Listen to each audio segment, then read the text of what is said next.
cat clouds? Yeah, because clouds predate water, because then the rain comes. Like Oh, we are okay. the lovely clouds. I Sean, followed. look, It took me a second, but I got I don't there. think I love it. I don't think I love it. Okay, here's a fucking discovery that I had today, and I'm glad we're live for this. I realized I like to free write. I like to get my thoughts onto the page. And I realized, because I made a joke when I was free writing, and I wrote it down, and I was like, oh, I hate that joke.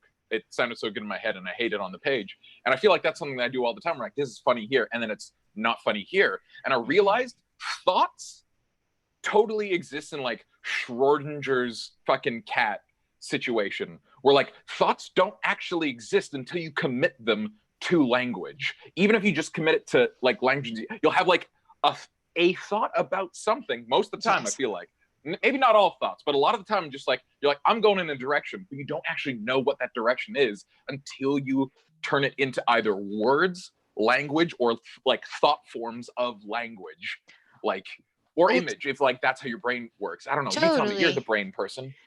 Me, the brain person.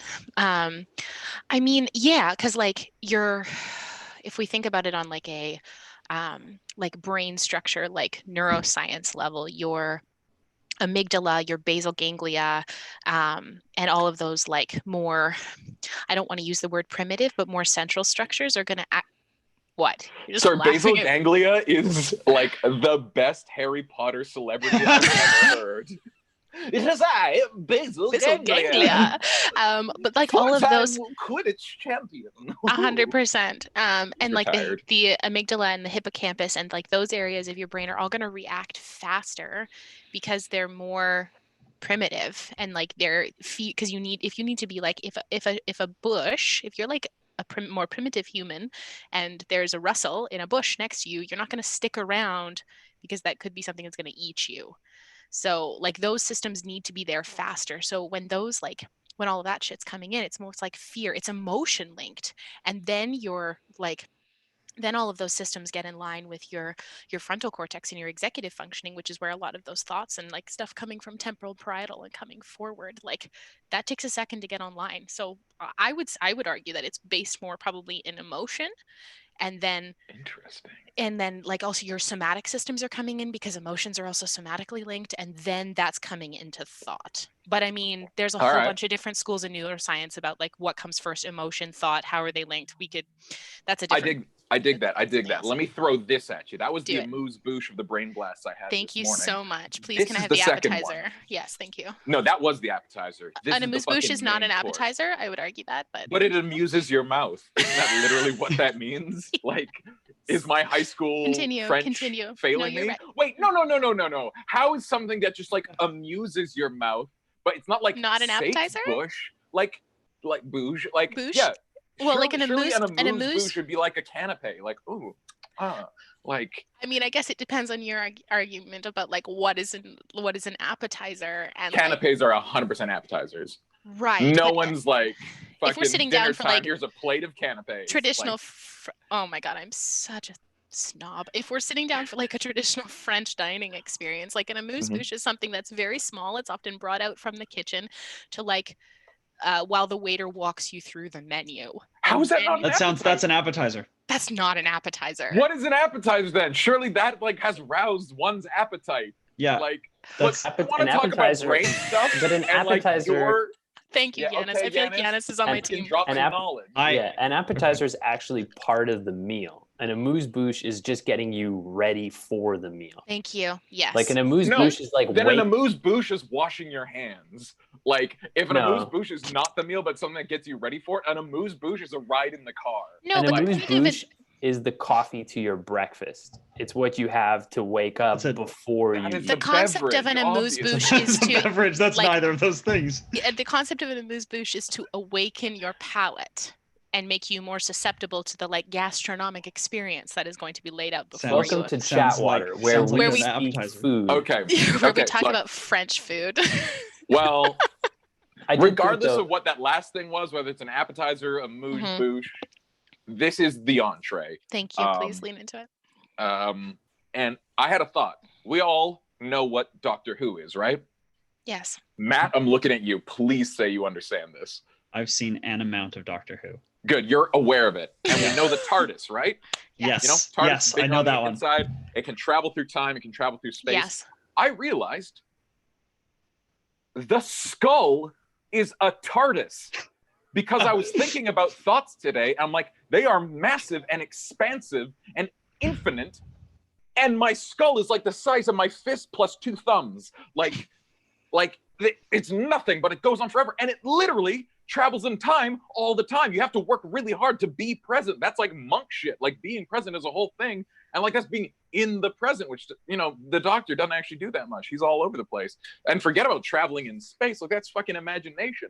Like every single one of us has a fucking TARDIS fucking between our ears, and how effective it is, I don't know, based Sean, on I wish you took like half the courses I took in my undergraduate degree. I wish I could have like sat with you with like half of the courses that were required of me to take in my undergraduate degree, like the courses on like perception and memory and emotion and like. So I could bring the class average down, or no, so that we could have intellectual conversations about them afterwards. I think. Well, here we are. Let's do it. chatWater. 2 points. Firstly, I think it's very interesting. You talk about like having thoughts in your mind, but they don't actually exist, and it gives a really sort of interesting meaning to people who put down intentions for the day. Where like you're making that an actual reality versus just a concept in your brain. Yeah. And then secondly, we need to talk about your use of mind expanding drugs on days that we do chatWater.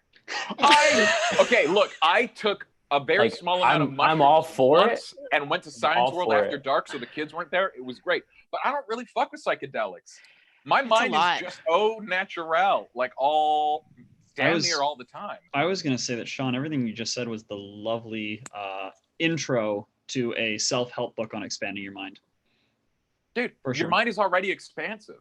Just if you want to, you don't have to expand your mind. Just go exploring in it. That's what I say. Tony that's the Robbins, first chapter. Yeah, that's the intro sentence to the first chapter of your book. Okay, welcome to chat. Naming it chatWater will get there, I guess. And what we're getting to today is we've got a fucking special guest. Yes, amazing. We've got the specialist guest we've ever had. He is our first guest. Yeah. You just got to set that bar real high. That's what you got to do. I'll see what I can do. Should we roll that intro? Yeah. Let's roll that intro. I'm not going to turn mine off because we're going to go to his thing and it'll just not be me. I don't know why we have to turn our things off.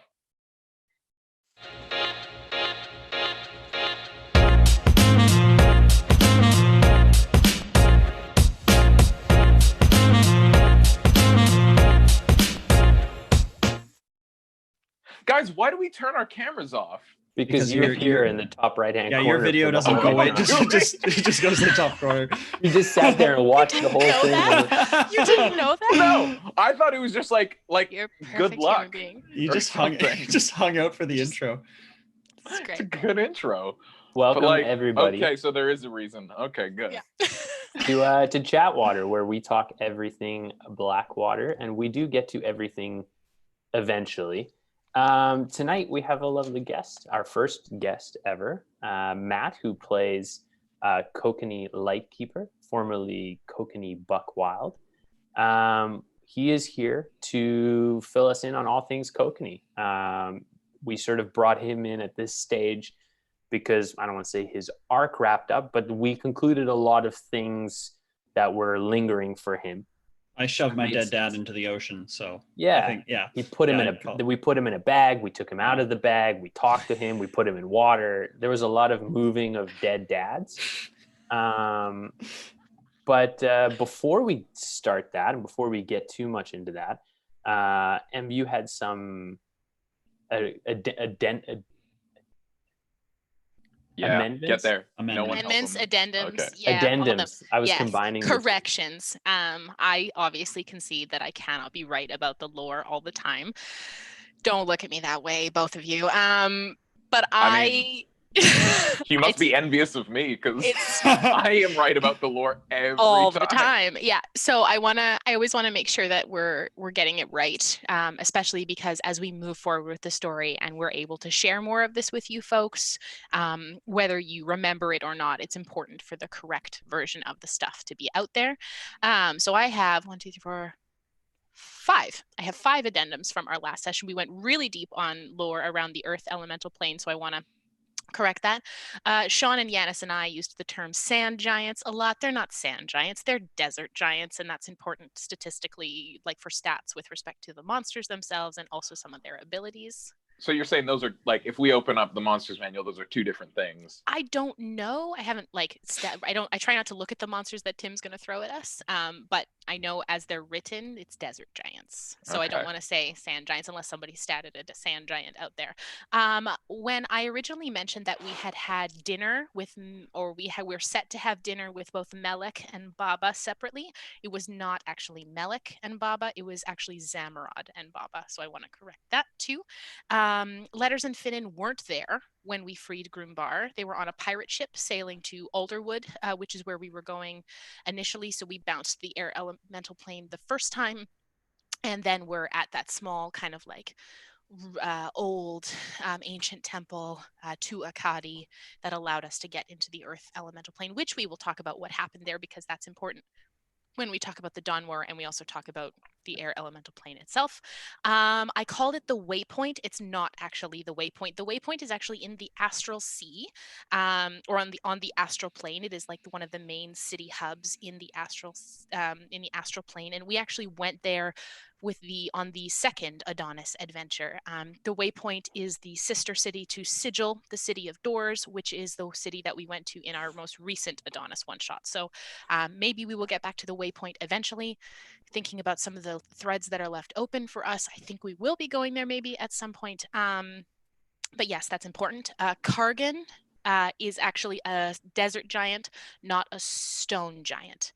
That's important too, because I called him a stone giant and he is not. He is a desert giant. And before we got back to the earth elemental plane, when we were there previously, the only stone giant that was in the scar was someone called the Dreamwalker, who is this like seer, kind of one of the only stone giants that was left. But now that we've come back to the earth elemental plane, more stone giants around. So those are the amendments that I have from our last session. All checked and corrected by Tim. So outstanding. Our wiki's going to be now. Our wiki's going to be right on point. Well, I mean, that was actually something that was asked for in chat the other night, was for us to start a wiki. Wait, isn't the point of a wiki is that it's like collaborative? You started. I was your attitude, Sean. I mean, we got to do all the heavy lifting here, like. Yeah, I already keep the books. I don't have time to keep a wiki, so.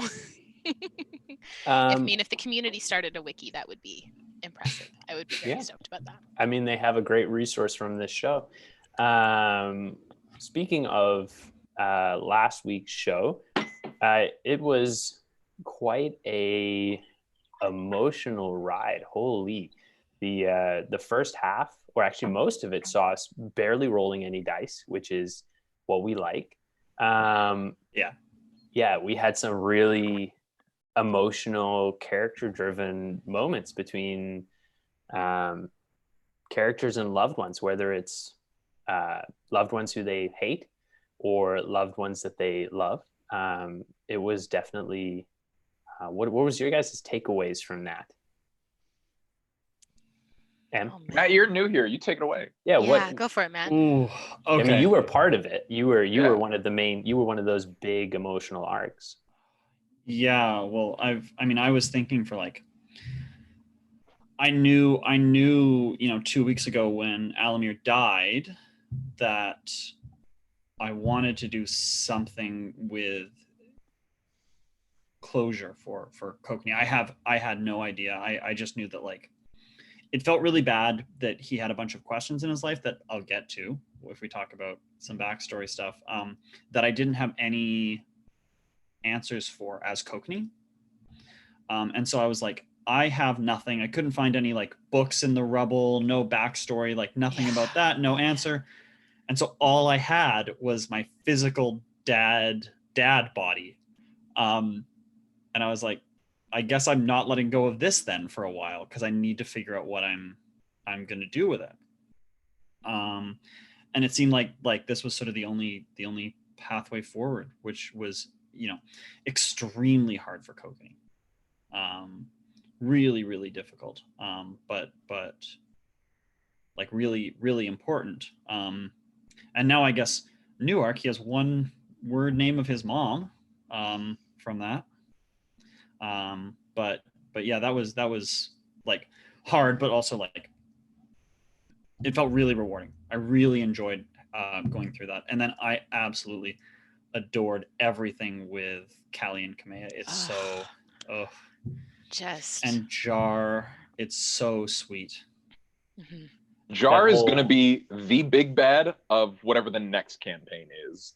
This I don't ninja think... arsonist, like just lights everything on fire. I wouldn't say big bad. I mean, she is too precious. But the tattoo stuff for me was just so beautiful.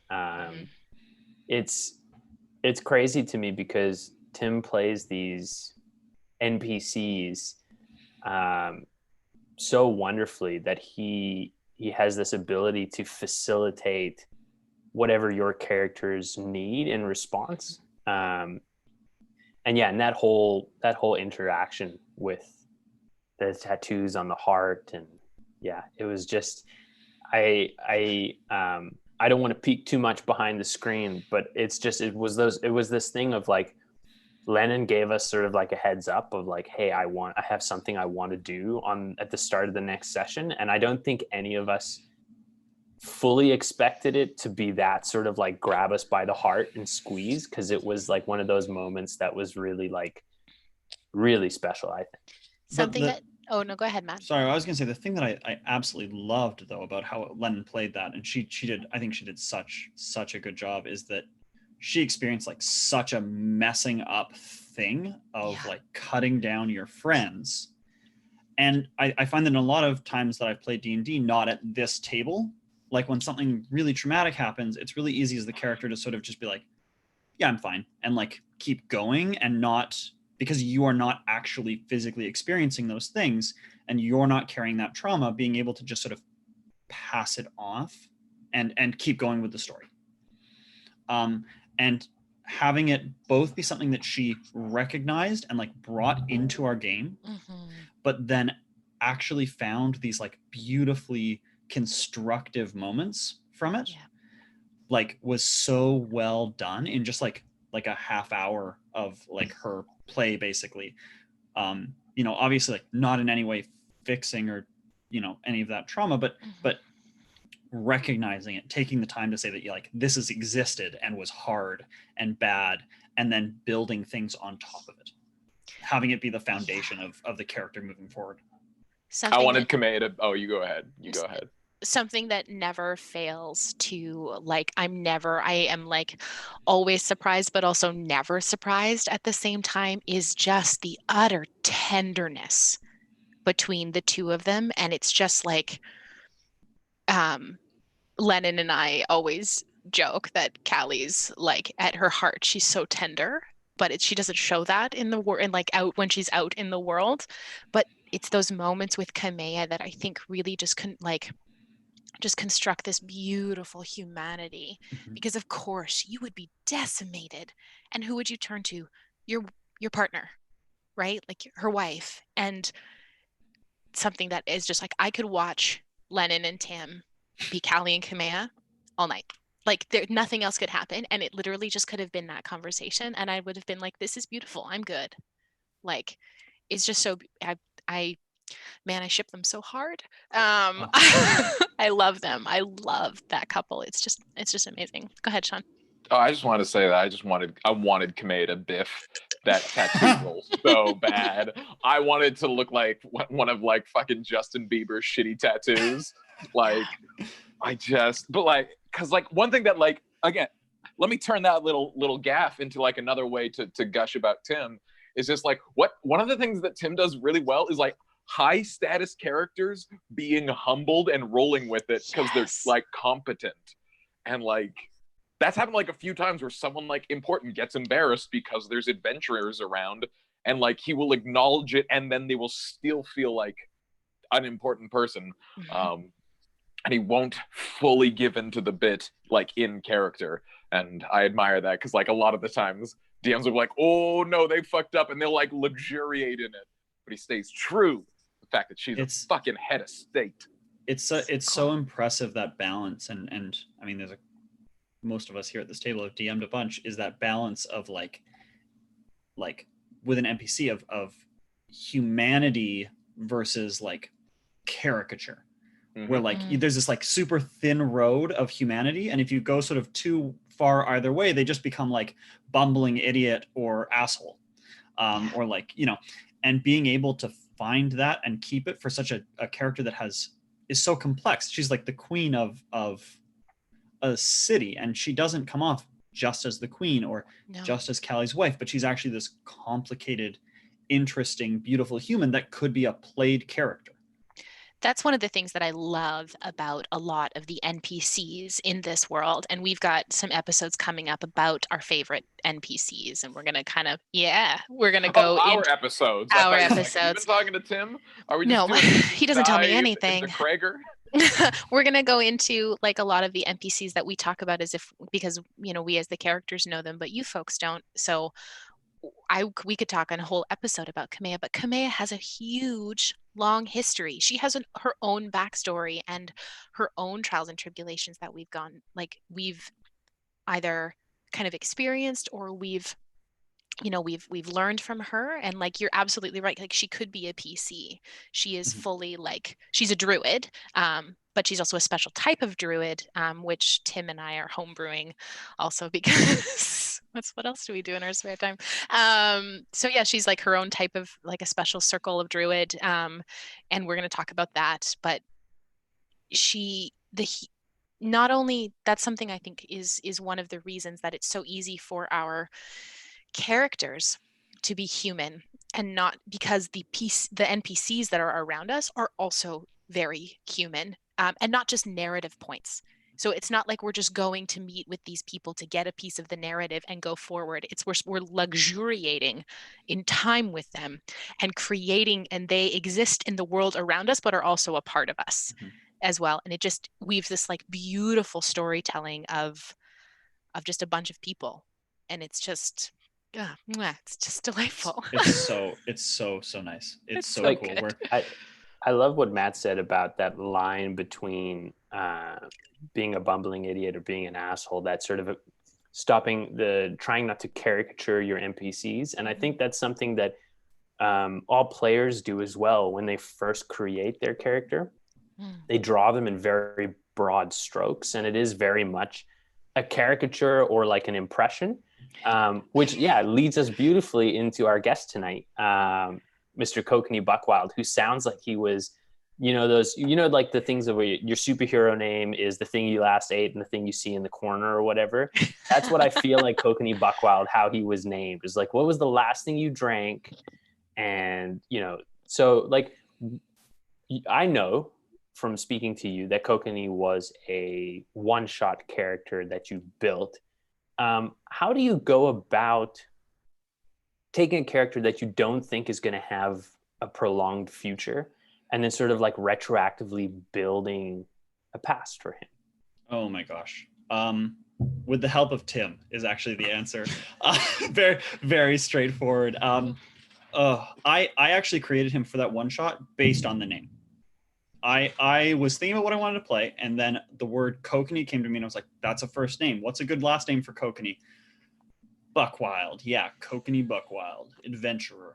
Yeah. And that was like the backstory that I came in essentially with.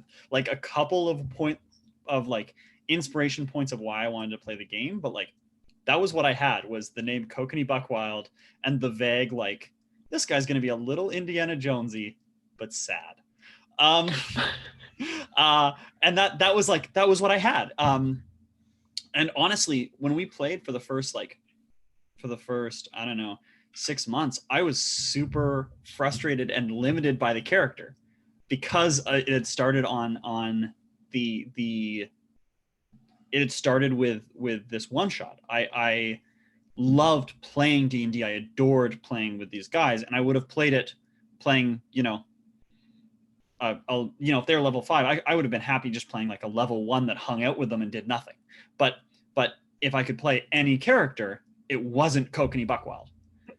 I thought Eldritch Knights were super underpowered. I was so frustrated that I couldn't do anything. I was like a fighter, but I was a fighter that was bad and cast some spells that weren't that useful. And that's how it felt for like the first like 5 or 6 months. And then I hit level 6 and I was like, you know what? I'm going to multi-class. And I had no idea what I was going to do. And I had like all of these ideas. I was like, Tim, here's a bunch of this stuff. And Tim was like, no, the cleric's good. And I'm like, you sure? Like I don't know how to wrap it in. He was basically like, no, I got you.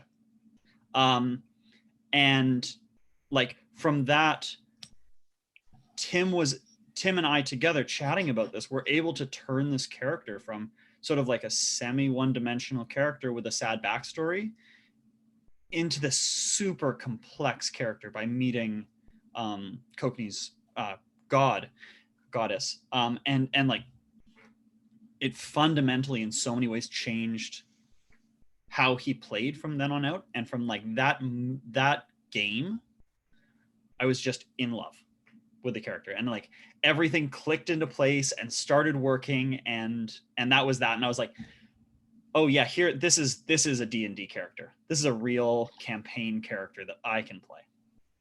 You have just touched on my D&D, like, just, it's my favorite thing is when fucking mechanics support play, because you are a player who is dissatisfied with your character, like how they function, like basically how they live, like the fucking the class you picked, you're like, it's underpowered, I don't love it, like I feel like I can't do anything, and then your character literally finds God and like a new direction, and now you and the character are both stoked about it, like, oh yeah. Oh, like, that's why we play. No, that's why I play. I'm not sure everyone else gets off on like, narrative and mechanics. I was so over the moon. But it was also like from the narrative point of view of the backstory that I had built from him up to that point, that was like the greatest storybook moment for Kokenee, and how it changed, like it fundamentally changed all of his future, like in a moment. It also changed, like, if I can speak to like sitting in a room with you for 2.5 years, like it changed your gameplay. Yeah. Like there was so much, you could watch the stakes within you as well when it came to stuff around Kokenee. Like I remember, and we'll talk at some point about, you'll talk at some point about how Kokenee found Arathis and stuff like that and what happened. We'll go through all that. But like the moment that whole scene with Kokenee, being gifted his gun and like being in the presence of Arathis, who like wasn't even full powered god at that point, and her just basically being like, you are my champion. Just like, oh man, I remember sitting in the room just being like, Emma, am just like, what? This is so good. Yeah. I was sitting there so like, impactful. I can't believe this is happening. This is so cool. Because my ideas for like what I was going to multi-class were not nearly as cool as that. I was thinking like, hey, can I get like, we had just seen guns in the game, and I was like, Kokenee could mess with a gun. That would be cool. And so I was like thinking about maybe like, oh, maybe we'll find a way to get like a fighter gun change sort of coming in, or maybe I would take like gunslinger or something like that. Like that would be the direction that he would go. But it wouldn't narratively have touched any of these points. It was just like a mechanical, I think I can tinker with this to make it more enjoyable. And like, that's what I put forward to Tim. And he was like, I got you, and changed like everything, like fundamentally changed every part of it. And that was so cool. I think one thing for me with Kokenee is one of all the other characters, and I don't want to put them in boxes or anything like that, but I find that when you watch them play and you watch the gameplay of the game, you get a pretty good idea of who they are and sort of what they are about, because a lot of them are outspoken, or they're very opinionated. So you get a real sort of feel for them. But Kokenee kind of sits back. He kind of like is there to lend a hand. He's there to lend like a word of advice, but he's not like one to necessarily speak out and be very forward. So he's really been a character in this campaign coming in, later, that I've sort of had to scratch away at the surface to really figure out how he thinks and to sort of really get an impression of like what he's all about. When you start watching the show, it feels like you as a player might just not have that much to say. Do you know what I mean? Like when I first started watching, I was like, oh, maybe Matt's not as comfortable speaking up in the group. Like I thought that was like a player trait. And then I got to know Kokenee and I got to see how you interacted with the rest of the group. And I was like, no, that's just who Kokenee is. Like maybe it speaks to your sort of your background of feeling underpowered, but you're just always sort of there to like catch people and like help people up when they're stumbling. And like it's become sort of like one of the more nuanced characters I've seen played on any D&D stream, because it's so subtle. Like it's so like you think of your favorite D&D characters and they have these really sort of like outrageous character traits. They have these sort of like, this is, oh, that's so, so and so, like that's so letters. That's such a letters thing to do. That's not something you can easily say for Kokenee because it's such a sort of subtle character. And I think that's part of one of my favorite things about him is he's a really caring, genuine character. Like he's, like you said, you said you would have enjoyed being the level 1 with the level 5s. You almost play him like that sort of like feeling of like, I'm here to support, you take the moments that you need to really do justice to his character, but it's a very considerate character and a very considerate gameplay. Until it's like the second round of combat, he's cast Ice Bayonet and he's just going to drop like 17 attacks. Yeah. Not to mention if he's got haste casted on him. We've not seen that yet. Oh, geez. Oh, yeah, you guys weren't there when we fought all those brains. Yeah, that was wild. We'll talk about that. That was yeah. On the last week's session, you had this really wonderful moment, wonderful for us, not great for him, with your dad. Do you feel comfortable delving into sort of the history of what Kokenee's relationship was with his father? Yeah. One thing before that, talking about what you said before, I think that like this has been one of the most interesting characters I've ever played, because it's not been me pushing myself to like I've played most classes in D&D, it's not a bard where I'm pushing myself to see how charismatic and thought like problem solving and persuasive I can be in social situations. It's been me trying to figure out what the character doesn't do. Because we'll get into his backstory, but he's a quiet, nice, soft, messed up guy who's had a lot of damage done to him in his life. And that side of person isn't the like step up and smile and be bold. And there are so many times where I want to be bold and cheeky and, like all of these things, but I just don't think that Kokenee is a lot of the time. He's an int 10 charisma 10 character. That's what he is. And so I find that like he there are so many fractions of how I have played D&D that have nothing to do with Kokenee, that he is so far removed from because of all the things that I know that he is not. And I really have enjoyed playing that a lot. Like a character who maybe just isn't, front and center and is totally fine, doesn't want to be. I've really enjoyed that. That's been a lot of fun. Now getting into some backstory stuff, if that's where I think you're. Tell us about your dad. Tell us about your dad, bro. Okay. Tell us about your dad. Oh, where to begin? Kokenee is like 33 at this point. He's not really sure. But he's about that old, 32, 33-ish. And he was born. Wait, should I say where he was born? Sorry, yeah, Sean. Like, should Sean, I talk about your dad? Tell me about my backstory real quick. yeah, please. I can't wait. I need to have a sip of water. Go for it. Yeah. Sean, tell us about Kokenee. Well, as we know, as we've learned this episode, he is Indiana Jones, but sad. He is 33, maybe, and he was born. We know this. He was born in the fucking palace of the fucking Valsigity, the palace of Bacall. He lives in Bacall Town, and so he grows up in Bacall Town, and it's basically 2.5 Men, where he's got his dad, Arietti, and he's got his other dad, Charlie Sheen, as we know him as Vel Soom.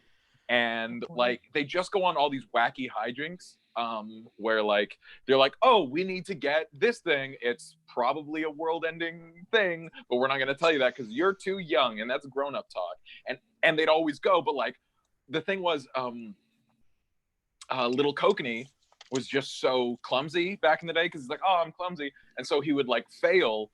And it was like, my two dads are deeply abusive, and so every time he'd do something bad, they would kill him, which is just like a fun thing you do when you're raised by a lich. And so they go on these like fun adventures, finding things, and Kokenee would not be smart or clever, and so he died so many times. But through that, he learned how to live, and he developed a fierce love of blue people, which he never thought would come to fruition until he whilst hunting for a staff, bumped into a bunch of crazy cats, one of which was blue, and he's like, whoa, I'm just a nice shy guy, but maybe I'll ask you to marry me in like 2.5 years. Which is what he thought when he saw her. He's like, oh man, I thought it was just the Blue Man Group, my favorite band. That's canon. It turns out there are blue women in the world, and that was it for him. So yeah, Indiana Jones, sad. 2.5 Men. If you've seen 2.5 Men, it's basically that. But if at the right before they rolled credits, every episode they killed the child. That's exactly Kokenee Buckwild's rearing. Yanis and M, I don't understand why you have me on the show if Sean already knows my entire backstory. You know, I thought I had. I usually have a lot less faith in how accurate Sean is going to be, but like that was pretty good. Like, well, so the great thing is both Matthew and Tim love 2.5 Men, and so like Matt was like, I was thinking something kind of like 2.5 Men, and Tim was like, I was thinking 2.5 Men, but what if they had a god rifle? And he's like, that's perfect. 2.5 Men, except Kokenee dies at the end of every episode, and there's god rifles. Great. Yeah. Great. I mean, I don't like. Were you guys in your head whenever we had Vel Soom show up? Like, were you not picturing Charlie Sheen? Like, no. Is Charlie Sheen not your head canon for Vel Soom? No. Who's Ashton Kutcher in all of this? Alamir? Ashton Kutcher isn't in 2.5 Men, is he? Yeah, he replaces Charlie Sheen when Charlie Sheen had some issues. Oh, well, that. No, you don't need to make it fit. Maybe it's better if you don't, you know, like. I'm going to be real with you. I have seen about 3/4 of an episode of 2.5 Men. But I mean, I feel like the title is really accurate. There's 2 men and one of them is small. 3. One of them is Charlie Sheen and one of them was in Pretty in Pink. And what else do you need? That was pretty not bad, yeah. Sean. Well done. Actually, so you hit a couple of not wrong points. There were a few. Now you know how I feel, Matt. I'd like to clean up like a couple of the small details, but like broad strokes, like you nailed it, man. Thank you. Thank you. Yeah, so he was born sort of 33-ish years ago, and he was raised essentially by 2 people, which were Vel Soom and his dad. See, pretty good. His father, Alamir. But like we now know that Vel Soom is a like terrible lich, and Kokenee's dad and his bloodline, and again, this is stuff that I found out 3 episodes ago, made a pact of some variety that was basically chaining them to Vel Soom. And so Kokenee was born, and Alamir worked for Vel Soom as a collector. And what his job was to do was to go and get valuable artifacts from around the world and bring them back to Bakal.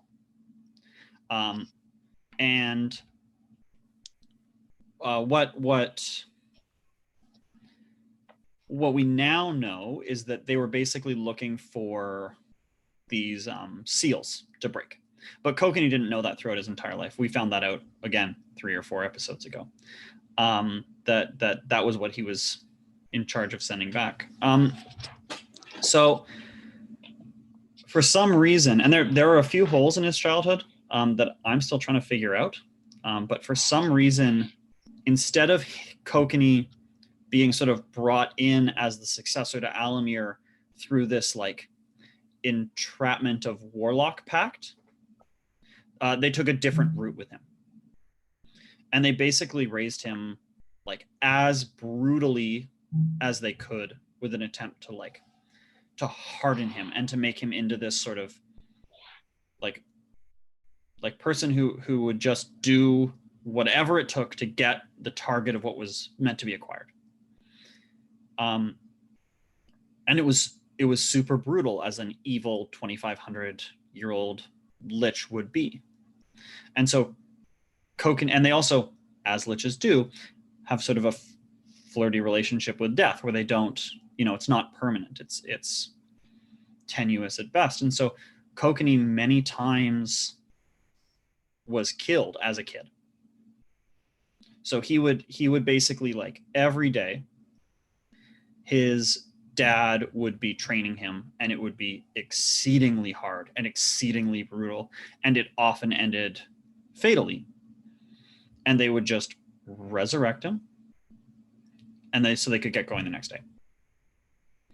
And that was basically his entire life, from when he was born to when he was about 15 years old, was just over and over again these things. And so he left Bakal a little bit and did like specific missions, like working for his dad, like having these specific tasks, and sometimes succeeding and sometimes dying. And when he died, he would just be brought back up, and this brutal training would be renewed the next day. And so that's like the first 15 years of his life. And that comes from like, I tried really hard to think, like, what would that make a character? And so when you say like Kokenee is quiet and pulled back and nice and all this stuff, that's not a person who then becomes an outward bolsterous adventurer. And so at basically, once he sort of matured, he was pretty traumatized. He had a pretty hard time. And the last thing that Alamir did was a couple things. When he was sort of 15, 16, is Kokenee carried scars everywhere from this, head to toe, like as dying over and over and over again would do. He lost a bunch of those scars on his body, except for sort of under the clothes. So he still looks like as he did then under his clothes. So he's still deeply scarred all over, but it's not like on his face or his hands or anything. And the other thing Alamir did was, sort of the training was done and they were about to send him out into the world, was they made a pact. And what they did was Alamir put a piece of metal in Kokenee's chest. It was a metal plate that essentially wrapped around his heart. And at the snap of a fingers, whenever, Alamir could kill Kokenee. Wherever he was, whatever, just like this. Alamir or Vel Soom? Sorry, Vel Soom. Vel Soom. Yeah. Could kill Kokenee whenever. Just pull his heart from his chest, dead, done. And so the deal was basically like, if you you are going to go out in the world, and we are going to tell you to go get things. We're going to give you specific tasks. You have to go find these things. And along the way, also, you're supposed to look for other objects that we might want brought back to us. And there was never an explicit reason given of like why, but the Sultan was famous for having his own museum, like sort of like his own private collection. And so Kokenee's assumption was basically that like he was a brutal asshole who didn't care about Kokenee and wanted to build his collection of cool stuff. And that was Kokenee's job, was as long as Kokenee kept sending things back, he didn't have to die, and he didn't have to see Alamir and Vel Soom anymore, because he could go out into the world. But if he didn't send enough stuff back, or in any other way fucked up, Vel Soom could kill him immediately, and if he wanted, bring him back to Bakal, resurrect him, beat him up a bunch, and then send him back out. Keep him in line, basically. And so that was how he grew up until he was, so that was like from 16 years old until halfway into our campaign. And you can imagine a lot of things that happened. One of them that was really tough, and I think has been sort of defining for Kokenee, is that he's done a lot of bad shit in his life because he was told to. Because the alternative was being killed and having to go see his parent and Vel Soom again. And so like there was a period in his life, sort of broad strokes, like mid-20s ish, where if where whatever they said, like go get this thing from this person's private collection, or a museum or a library, and like just steal it however you need to, Kokenee did whatever to get the job done, which I think was probably the exact intent of these mechanisms for Vel Soom and Alamir when they set it up. And I think like a lot of that for Kokenee up until he met this party was like hopelessness. Like he did it because there was no visible direction where he could stop it from happening. Like nothing he could do there was no pathway that would lead to him no longer just belonging to Vel Soom and Alamir. And so Kokenee coming to the party carries a pile of trauma, but he also carries a pile of guilt for all the things that he had done. And he also carried a pile of like undeveloped skills, like intelligence. He's not that bright. He's sometimes wise. I mean, he's a cleric. He's pretty wise now, but that's mostly been developed in the last few years. And he sometimes has some intelligence, but he's not like the super bright person in the party. And he's also not charismatic. He never learned or met or like spent time understanding people in his life. He was never grown up that way. He knew like, the only people that he spent long periods of time were like Alamir and Vel Soom, who were not socializing him properly, I would say. But so that's how he comes into the party, is he's stuck, he's trapped, where he has to send things back. And that first one shot we played, where we went and found a staff, which ended up being a staff that Vel Soom had, because at the end of that one shot, Kokenee sent it back. He didn't ask anybody in the party. Nobody ever brought it up again, but they were looking for that staff, and he took it and he sent it back at the end of that one shot. And that was the staff that Vel Soom was using to keep the rift open, the staff of Isilme. Yeah. And so when we played for a while, it was this mixture of Kokenee like trying to hold on to these people because they were the only sort of line of hope away from the life that he had had. But at the same time, he still had to be attached to Vel Soom in sort of every in every way, because if he said like, go get this thing or send me something, Kokenee had to do it because the alternative was death. It's like all the responsibility of being a warlock without any of the benefits. Yeah. Like you just had an anti-patron. You had a parasite. Yeah. Oh, great term for that. And there was so many other things you sent back too. You sent back an Aarakocra skeleton. Yeah. You sent back the the jaw of a bone devil. You've sent back like some armor. I think there was a whole bunch of stuff you sent back along the line. Yeah. That was just like, and you never told anybody about it. You just sent it. Yeah.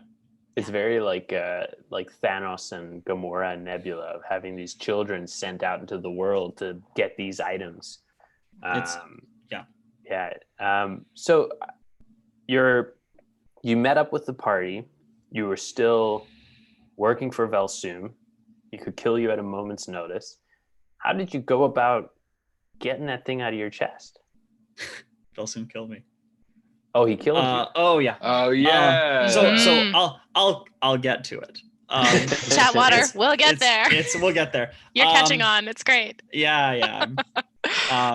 So the first bit of us playing, and this was like the only fighter period of Kokenee, where all he was this fighter. He was super one-dimensional.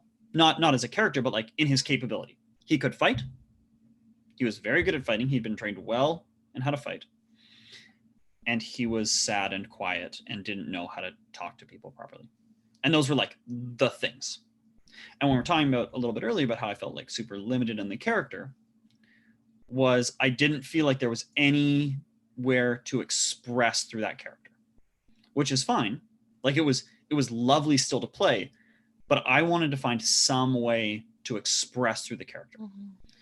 Because the sort of fighter is very one-dimensional. It doesn't lead to a lot of expression other than him being dexterous. Like he could do some cool dexy things, but otherwise like there's not a lot of expression there. It's not like a wizard where you can, skywrite your catchphrase or, get people in the pit. Like there's so much to play with there. That doesn't exist with like a level 6 fighter.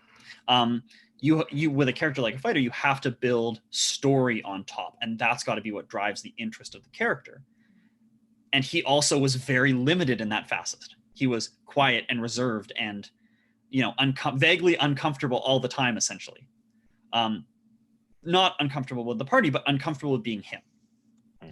And so we end up in Caradoc, which is this city that is frozen under ice, lost to time, frozen in ice.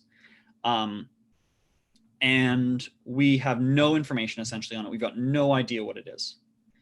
And we're scouting around through it. And this is after I'd talked to Tim about multi-classing, but I didn't have like a full understanding of what we were going to do yet. And we're in Caradoc, and it's this cool, like techie, beautiful, beautiful city. It's fancy and it's well tech-wise sort of past the nowadays. It has like automated ballista and some like living machines, all long sort of deactivated and dead more or less, but clearly the craftsmanship is beautiful. And that's where we meet Torin Blackwater, Adam's. We haven't really talked about. No. I realize on chatWater. We'll get to Torin. We will get to Torin. Guys, I'm fitting right in. You're gonna love it. You're doing so good, Matt. There's a reason he's in hell. Oh no! Keep going, Matt. Keep going. Yeah. So we end up fighting an ice dragon there, and then killing it, and then we're just exploring the city, and we end up going into this church, and walking down these stairs at the bottom. I think it was a church, but I could be wrong about that. We were in a building. It was a temple. It was a temple. Yeah. And so we go down this pathway, and we open a door. And as far as I can remember, essentially there is a living mech, a Warforged, who's like, "Hi, I've been expecting you guys. Come on in." Am I right on that, Emma? The very first Warforged, Cogman, yes. Yes. And so we're like, what is going on in the middle of this, like, this city? And so he leads us into this back room where there is a woman lying on a bed. And she, we later find out, is the last high priest of Arathis and the last sort of known follower of Arathis. We don't know all of this at the time because she essentially goes, "Kokenee, fantastic news that you're here. You can have this now and take over." Gives Kokenee her holy symbol and dies.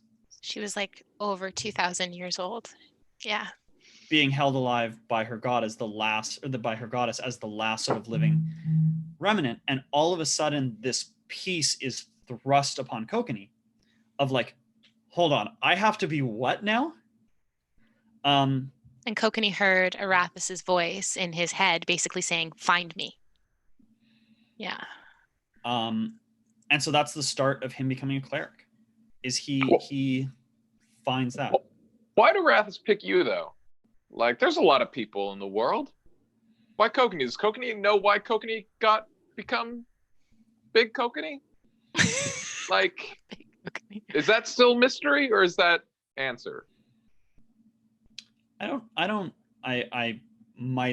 might just not be recalling, but I don't think it was ever touched on. I mean, this is a year and a half ago, 2 years ago in game, but and then notebooks out. All right, well, you keep going. Keep going. Yeah, I'll keep looking. Yeah, you'll answer. And so we end up going through this portal to what ends up being the ice elemental plane. We didn't know it again at the time, which ended up being the plane that Arathis had been stuck in. Mm-hmm. For reasons that we will talk about later. Dawn War stuff. Dawn War stuff. We'll get there. But she basically had been waiting 2,000 years, keeping like this one person alive and keeping her city sort of existent. But that was like the extent of her power. And so we end up actually meeting the god Arathis in person and talking to her, and she then, does she give Kokenee the gun, or did he find that? We both, Neppy and Kokenee both found their guns in the armory, if I remember correctly, in Caradoc. Yeah. And then what she and I, if not, Tim will correct me and I will amend that next week. But to my recollection, we investigated the armory. Neppy felt a gun that called to her, the pistol that she has, and Kokenee found there was this long gun that was kind of like locked in a cabinet. And you got that one and it called to you, and they didn't work. None of the guns worked. But there was space for or they had like expended shards in them. But then when we got to, you can keep going, but let me know if you need me to jump in. When we got and met Arathis, she then basically was like, "You're mine now, and this will now work." And I think this was like a really interesting time to play Kokenee, because he then changes from this character that is so like two things, like fighting and like reserved character, and he's being pushed to be more than that. And I think like what he's being pushed towards being is just good. Like that's like the thing that he had never gotten the opportunity before to be was good. Because he didn't want to do all these bad things, but he was consistently doing them. And so this was like his opportunity to be good. But the flip side of it, the things that he had to do in exchange were things such as like he had to lead a religion. He had to find followers and build a temple and do all of these scary things for somebody who's not comfortable talking to human beings that much. And so we end up leaving Caradoc. Oh, one other important thing that happened in Caradoc. Talking to Arathis, she said, I see that your heart belongs to somebody else. And she casts something on it and says, this might help like a little bit. I'm not super powerful at the moment, but this is the best I can do for you. So you're saying Arathis was the like original Kokenee Neppy shipper. Like, it's like, I see your heart is set on somebody. Like, I thought I could get in there, but clearly you're like spoken for. But here's a little something from me to you. They were not together at that point. No. But Kokenee knew. Like, that's what Arathis said. It's like, I can see your heart belongs to someone else. Is that a direct? Like, that's a direct quote, right? She said. I'm pretty sure she was talking about the direct quote. She was talking about Vel Soom. She's talking about the metal plate in my chest. Like, literally, my heart belongs to somebody else. Like, anyone can put a metal plate in somebody's chest, but not just anybody. From the notes, we have Arathis place her hand on Kokenee's chest. She furrows her brow. Ooh. And he says, my heart belongs to another. It was you. And a wave of cold radiates through him. And she says, No. It wasn't Arathis that did that for you. When you were talking about a heart belongs to another, that was to Lillian, the high priestess. She looked at you and said, this is your charge now. Something about like leading with your heart. And you said, my heart belongs to another. And then when Arathis blessed you, she basically, when she gave you your gun, she called you her champion, her vassal, and she placed her hand on your chest, and then the energy radiated through you, and that was when she blessed you and said, it's not much, but I hope it helps when it can, or I hope it helps when it needs to, or something like that. It wasn't Arathis, it was Lillian. And so, folks, this is why you take notes for your 3-year-old D&D campaign. So that we had been playing, I'm like looking at the episode right now where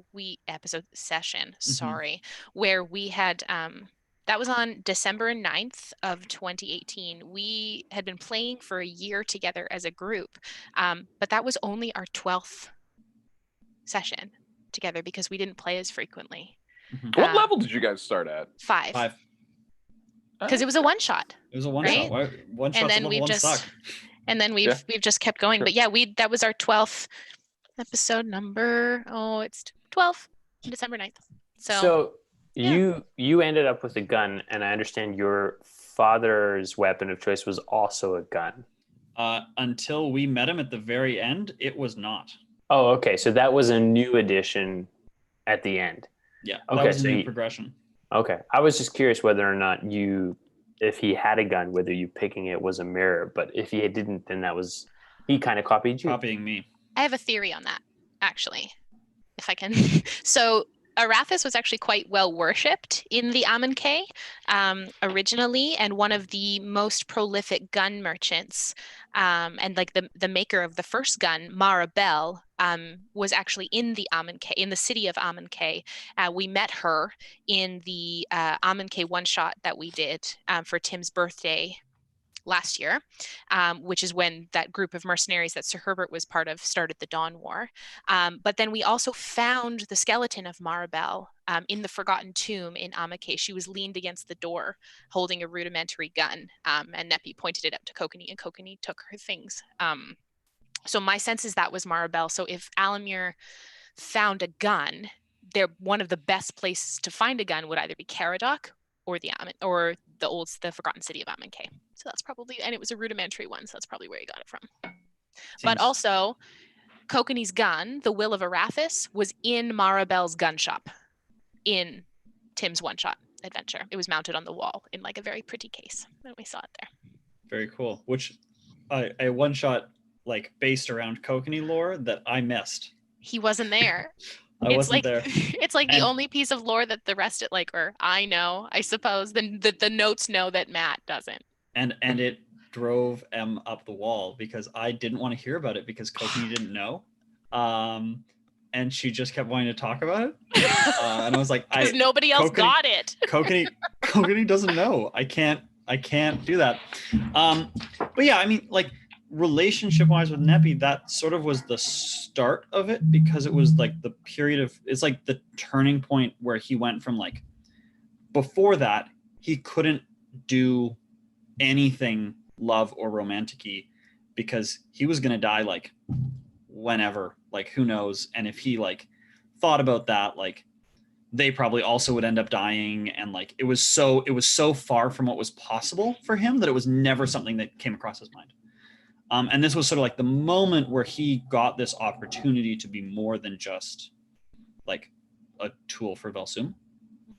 And that ended up being sort of like, you know, if we're talking about like storylines of like being good and hope and like fighting for the things that like the life that you want to have, like those are all the things that like have been happening to Kokenee through this game.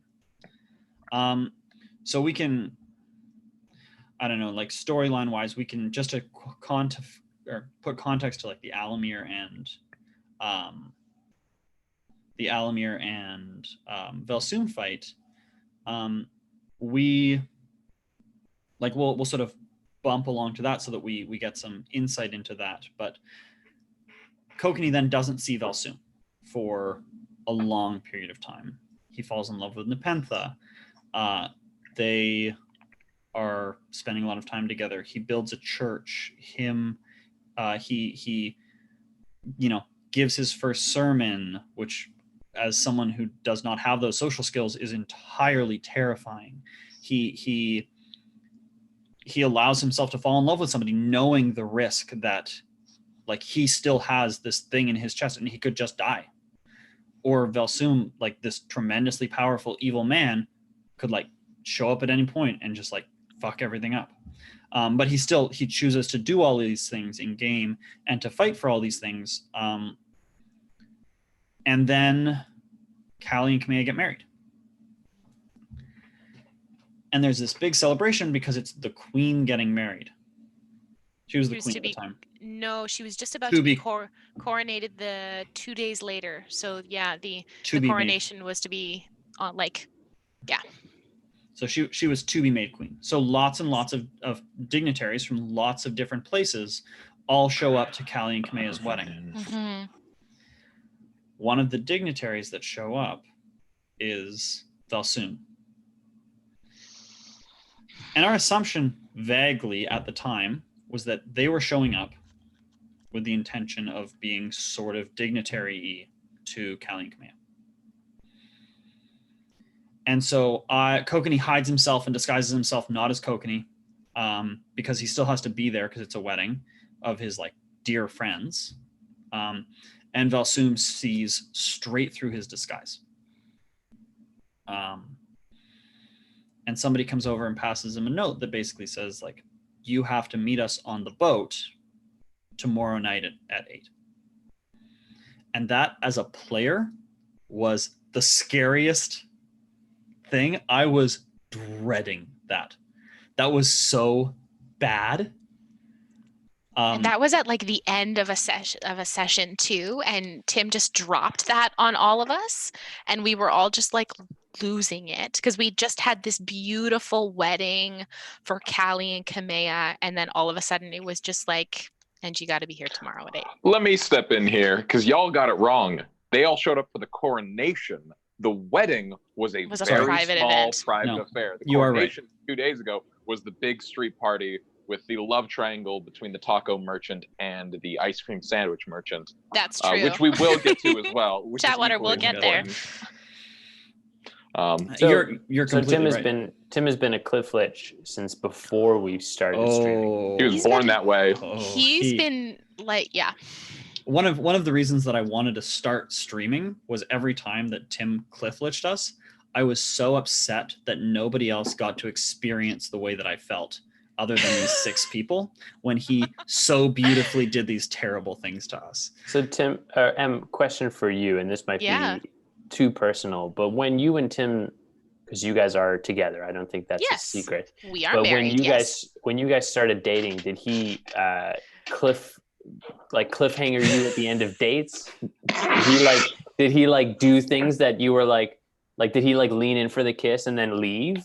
Like did he? Oh, wow. Is it that part of who he is? Without that would be getting, a wild play.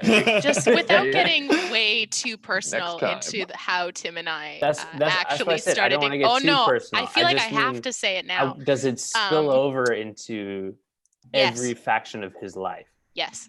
Okay. In a very broad stroke, yes.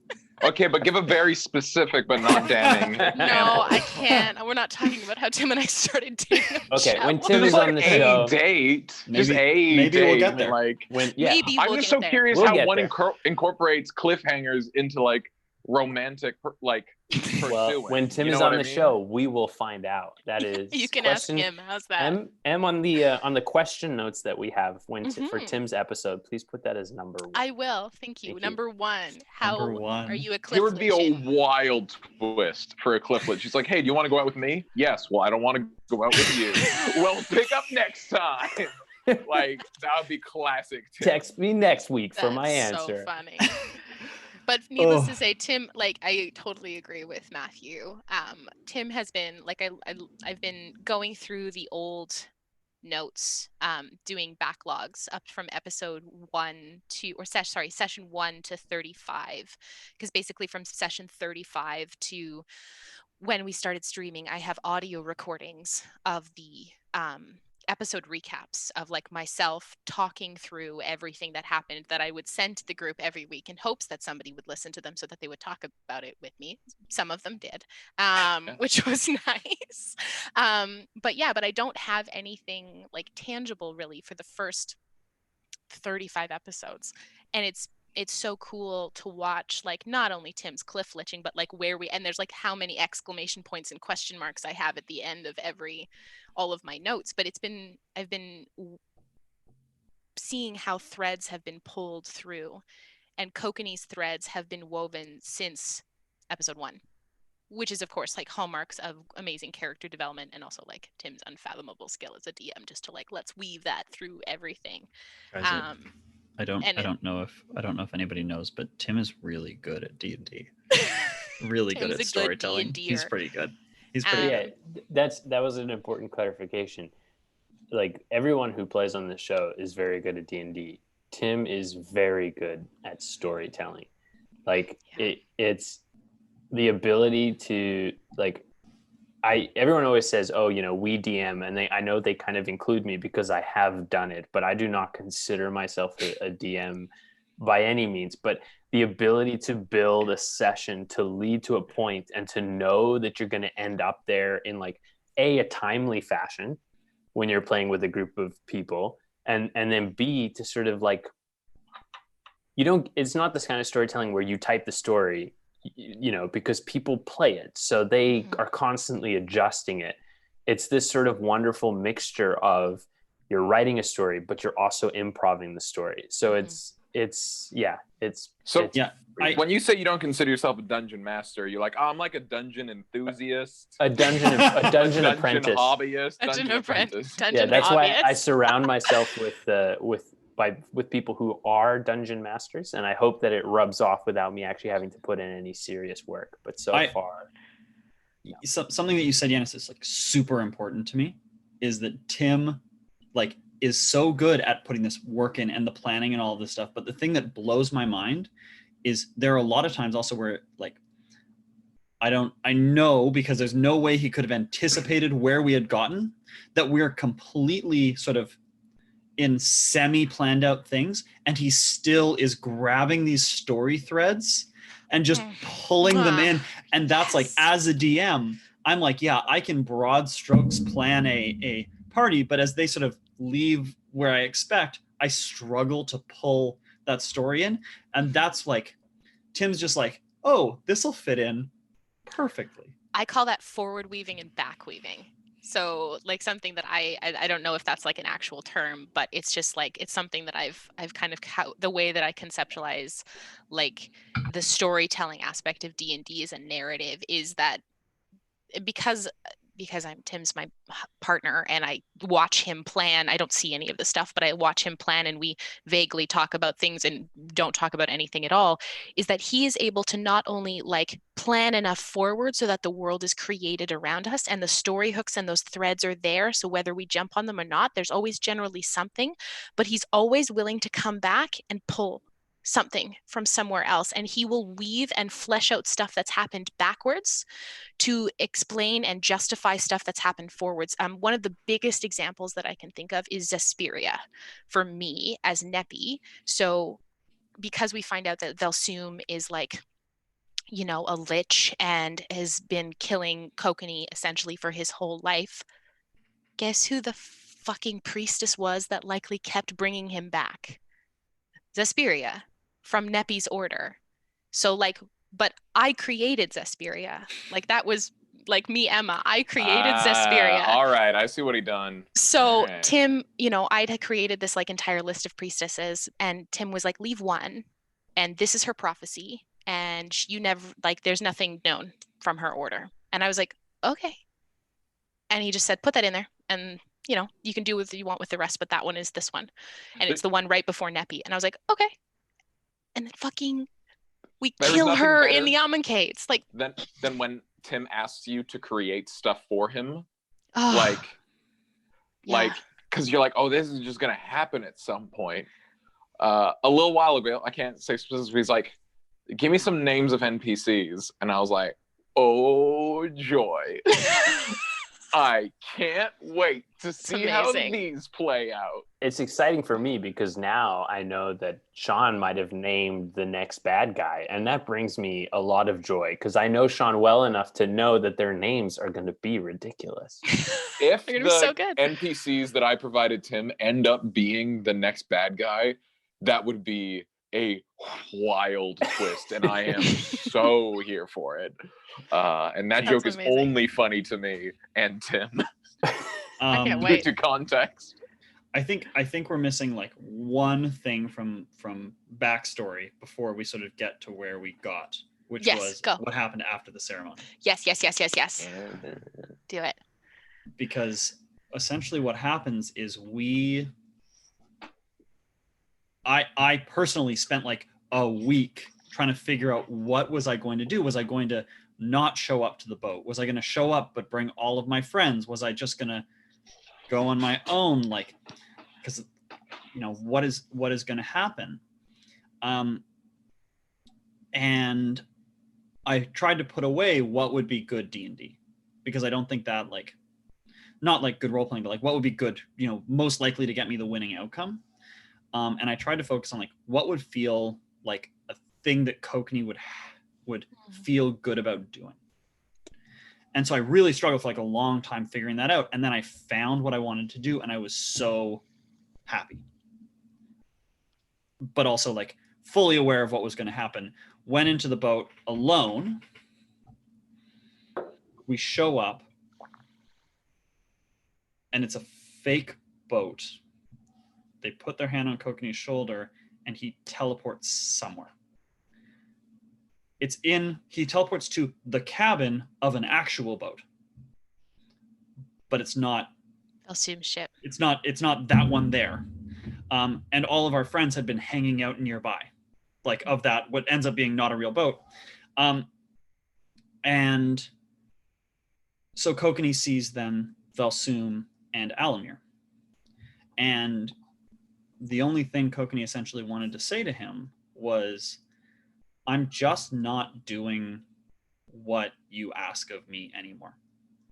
And you can be upset or you can kill me, but I am not doing it. And if you kill me, my friends are going to fuck you up. And I'm not worried about that. I'd prefer not to die, but you've killed me before and my friends are going to fuck you up. And he's basically like, okay, and killed me. Snaps his fingers and pulls Kokenee's heart from his chest, leaving him dead on the ship. Finn is able to see this because he is seeing through Kokenee's eyes. They do not know where the boat is. and Kokenee gets dumped overboard. Yeah, with another NPC who was also killed on boat at the same time. Yeah. And so Kokenee is falling in the water, and they end up finding out that they were like 1,000 feet off around the corner, hiding in the actual boat. Mm-hmm. And Neppy dives in the water and swims down and grabs heartless Kokenee, pulling him up out of the water. And at this exact time, the Gatestone Keep stone is destroyed. The seal. In Wolfreen. Yeah. I'm pretty sure like this killing of Kokenee, that power Vel Soom used to break one of the seals. Mm-hmm. Rift opens up, sky goes yellowy, all of these bad things, all in this one moment. Demons start pouring out in Wolfreen, and Kokenee is super dead. Just dead. And when they pull him out of the water, I don't remember Tim's exact description, but I do. Em, this one's yours. Thank you so much. Neppy was using one of like an ancient Caraxian breathing mask. So Callie was seeing the battle happening at Gatestone Keep. Callie was like, I have to go get Kamea, sprouts her wings, and Neppy's like, drops everything of hers and is just like, take me with you. And because she had locate object up on where Kokenee, because his Kokenee was essentially an object at that point because he was dead. So she said, had locate object up on Kokenee, and she said, take me with you, fly me that way, and when I say, drop me. So Callie lifted her up. She flew Neppy to wherever Kokenee's body was, and Neppy was like, yeah, here, dropped down, swam down 350 feet in the water, and then used a ring of water walking basically to essentially get her to the surface with him. We got pulled up onto the ship. We found the other person who was there, and we'll talk about chatWater. We'll get there. We'll talk about why that other person was there as well. And then Neppy was like, you all have to go. You have to go fight whatever's happening up there. I'm going to stay with them. And so Neppy realized that like there was this blue shimmer over Kokenee's body, and it was she prayed to Nepthisiket in that moment, being like, can I save him? Am I going to be able to save him? And Nepthisiket was like, his fate is not in my hands. Like, it's not in my power at that point. And so Spooky was there and reached out to Arathis kind of through Neppy, using like a kind of a joining of a commune ritual. And Neppy had this like moment where she was like feeling, she had her hand on his chest, and they had this vision of cogs moving in his chest. And it was like, she looks down at him and she realized that it's the same feeling and the same kind of shimmer that Tauren had when she found Tauren frozen in Caradoc for the first time. He'd been saved. Arathis had saved Kokenee and put him in this stasis. So Neppy was trying to figure out what to do, and she realized after calling Nissa, she like messaged Nissa, and Nissa was like already on her way to the Gatestone Keep to try and seal whatever rift had opened up there. And Neppy was like, I have to take his body to Arathis. We have to go to Arathis. So she went and did a bunch of things while everyone else was off fighting. And then we fixed all those things there, which we'll talk about. And then Neppy was like, we have to go to Arathis right now. Right now, we're going to save Kokenee. Because she'd asked him to marry her that day before he had gone to see Vel Soom. And he'd said yes. And she was like, we're going now. We're going to see Arathis right now. And yeah, and then we went. And that blue shimmer on his body, I mean, never officially canonically confirmed by Tim, but like 99% sure was like 2 years prior when Arathis had said, I'm going to do, something. That kicks in game like 2 years later for us as people, but also like, I don't know, a year later in game time. Yeah, something like that.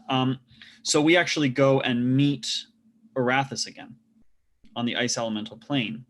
And she, at this point, is ascending back towards being a full god, because Kokenee had built a temple, and because we had started bringing more people in, and all of this, the religion was getting power again.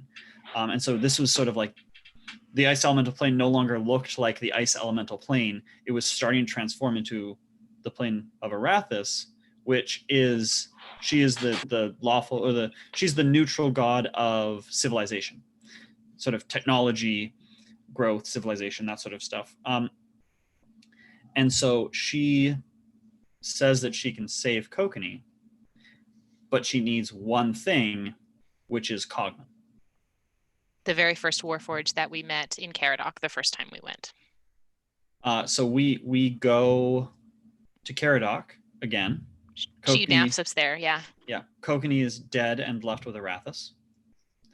And she get out of here, Sean. And left alone with Arathis, the god of civilization and tinkering.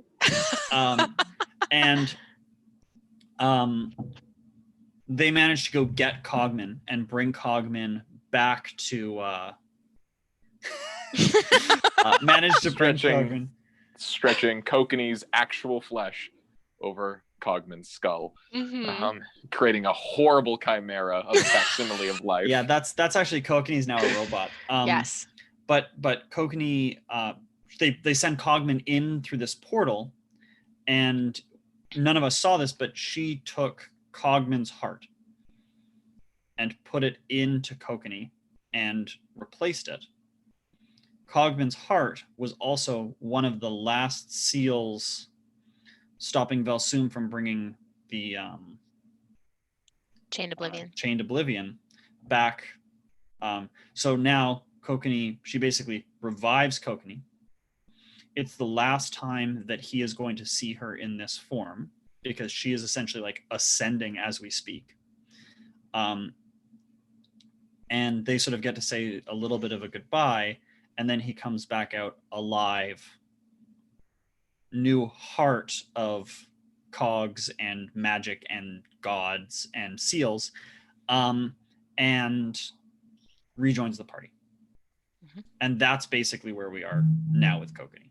That's broad strokes the Kokenee arc. And then we get into like him, what we've seen in game, where he gets married and takes this new name of Lightkeeper and tries to stop his dad and Vel Soom from ending the world, killing his father. And then we come back to this moment last game where he's sitting in the room with his dead dad, trying to figure out what the fuck to say, because there's so many things that Kokenee doesn't understand. He doesn't understand why his dad never protected him, did these terrible things to him, robbed him of so much of his life. He doesn't understand who his mom is, where his mom is, any of that sort of stuff. But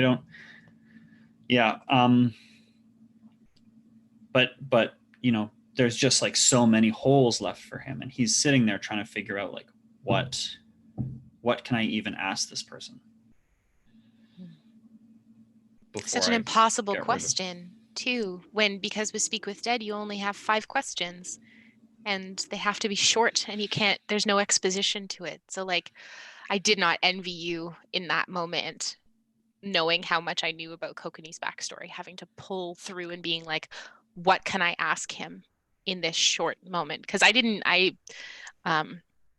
Neppy doesn't really cast Speak with Dead, so I never really look at that spell very much. I thought like once you cast it, that was it. You can't cast it again. I didn't know that there was like the 10-day rule. But I was like, wow, he's got 5 questions and then it's done. So you get to 5 questions to ask a man who's caused you a lifetime of pain and suffering. But yeah, that was. I thought for a bit about just leaving him there and then coming back in 10 days again and keeping it going. But I think that for Kokenee, it's time to move on. I think that long ago he didn't expect, he gave up on the expectation that part of his life would have redemption. That you know, his dad would become a good character or anything like that. He that was never something that he will ever get. but that's okay. I have two questions for, well, I guess for Kokenee, but I'll settle for Matt. First question is, how much do you think Kokenee was still looking for his father's approval in like a weird, fucked up way? Like besting his dad would be like the ultimate sign of like, see, I can do it. Like you know what I mean? And then secondly, now that Kokenee's married to Neppy, do you think his relationship with his father will have implications onto whether or not he ever wants to have kids? A couple answers. First question, I don't think that Kokenee is that sort of person. I think that sort of person, given that scenario of like needing to please your father, doesn't try to get away from that scenario. I think Kokenee is the type of person who, when hurt and pushed in the past, just wants to be left alone. So I think that a lot for Kokenee, like, wasn't that he wanted to fix anything in his past. It was his last opportunity to understand. He does not think that he is going to get another opportunity to fill these holes that he has. But his decision to at the end of that to toss him overboard, I think was a decision for him that's okay. That he gets to have this new family, and that's what he's wanted.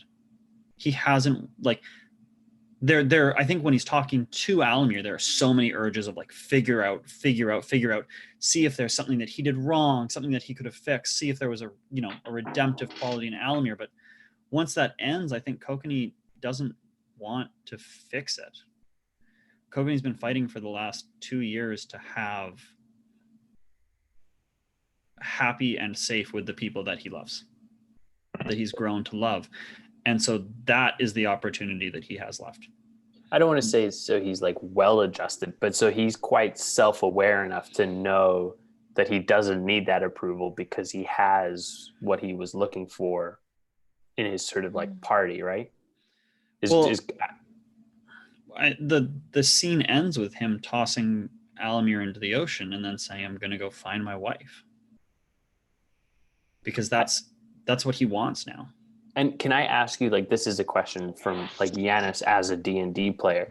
Yeah. How do you, as a player, resist playing your character as a trope? Like, I know that sounds silly, but like it's super easy to play into like the classical, I need the approval of my father kind of like role. Like that's a classic, like you look at Luke Skywalker or like any of those. Mm-hmm. How do you as a player go, you know what? No, I'm going to play someone who is self-aware enough to know that this chapter is done. Like, is that something you put a lot of thought into, or was that just something that felt right? No, I hadn't thought about it at all. I wasn't expecting to talk to him that game. I hadn't put any pre-planning into that. I don't know. I've been playing him for 3 years, and all of how I've been playing him has been like, does this feel like something that Kokenee would do? Because so often the answer is no. Like, I'm like, oh, like I'm going to step up and like talk our way out of this situation. And I'm like, is that something Kokenee would do? And I'm like, no. And I'm like, take a step back. And so that just felt like what Kokenee would have wanted. And so we did that. Second question about how like that relationship comes into children. I don't think anybody has ever seen him talk to Jar. One time. And I'll leave it at that. That was probably the best answer you could have given. It was a very Tim Carlson, Cliff Litch style. So I appreciate that. Like they maybe exchanged like vague niceties, like if he's like talked to by her, like I'm sure at some point, like, but he's never engaged. Purposely sought out a interaction. Afraid of babies, huh? I get you. There again. You seen how small their nails are? It's wild. So tiny. So tiny. They just stare at you. They got nothing to lose. they got nothing to lose. They don't play by the rules that the rest of humanity does. As a parent, this is all true. This is all true. Some scary shit. You know, I read once that children, toddlers in specific, were just drunk adults, and yes. I can't unsee that. Like their reactions are very much like inebriated adults. Yeah, and as when quarantine is over, you can come meet my toddler, and she'll prove to you exactly how true that is at around like 4:00 in the afternoon. Yeah, that's very true. One of my things I'm like so excited about going forward, and this is to Sean talking about stuff you're talking about last chatwater about his backstory, is I have no idea what has happened to letters in the past, and I'm so excited to maybe get the opportunity to find out. And I'm very interested to see if like, because he comes from like, vaguely we know that he was property in slave fighting. And I'm very interested to see if their lives have any variety of interesting parallels at some point.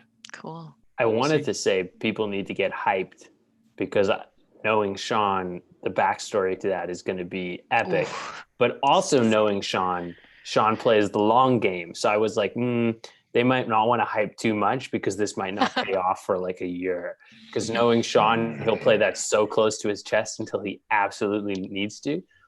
But well, I know like there's been a few times in game where I've like vaguely asked like story-ish backstory questions to Sean, and Letters is like given like vague, not direct, not open answers, and I'm like, yeah, I see how it's gonna be. Yeah. Well, my favorite one you ever asked was just like, Letters, do you have a last name? He was like, no. Yeah, no, like nothing Letters. Else. Sometimes I'm just like, hey, like tell me about like just like, do you have a last name? Because like any answer, like, oh, where'd you get that? You know, like just no.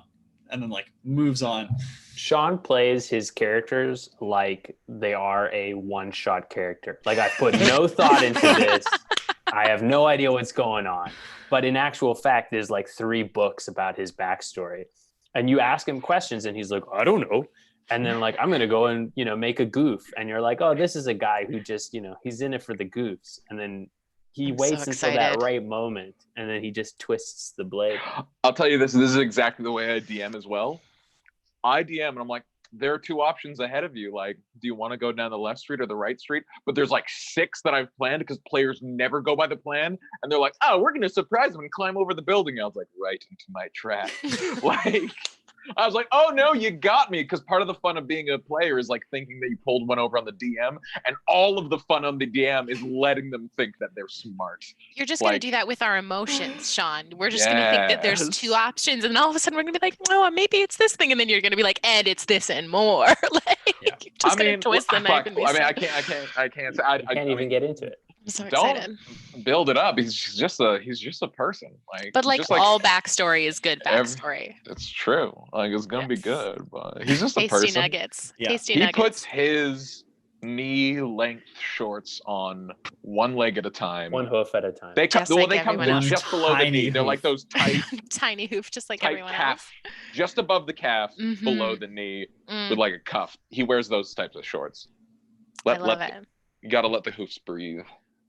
Yeah, so like I played 3 years of D&D with like an open, obvious like Chekhov's gun to Tim being like, at some point, kill me whenever. Like, if and knowing that could have happened any time. And now I know that at some point, Letters has his backstory that he's going to just maybe give us. And I say maybe because also I could see him never doing it. I mean, to be fair, at least some of it is just gone forever. Yeah, because he gave it up. Yeah, you don't get to have it. You're like, oh, I grew up, I had all this trauma, and Letters was like, miss me with that. I don't need that. Misty step right out of that. Jeez. Two more questions for you, Matt. Okay. Firstly, you dying so often in your youth. I know that when Callie tried to apologize to you last time, you were like, listen, it's really no big. This is pretty standard for me. has dying so many times really sort of, has it like lost its fear to you? And then the second question is, you as a player, what do you do now as like a lot of your main story arc option, like things have been kind of wrapped up, like your history with your father? I know we've got this new introduction of like the name of your mother, which could lead somewhere. Do you now make more plans as to sort of where you see Kokenee going, or do you just let it roll like you have been? Or I mean, you've ridden this big wave of story that has kind of concluded now. Do you just get to sit back and enjoy everybody else, or like how do you see your character progressing?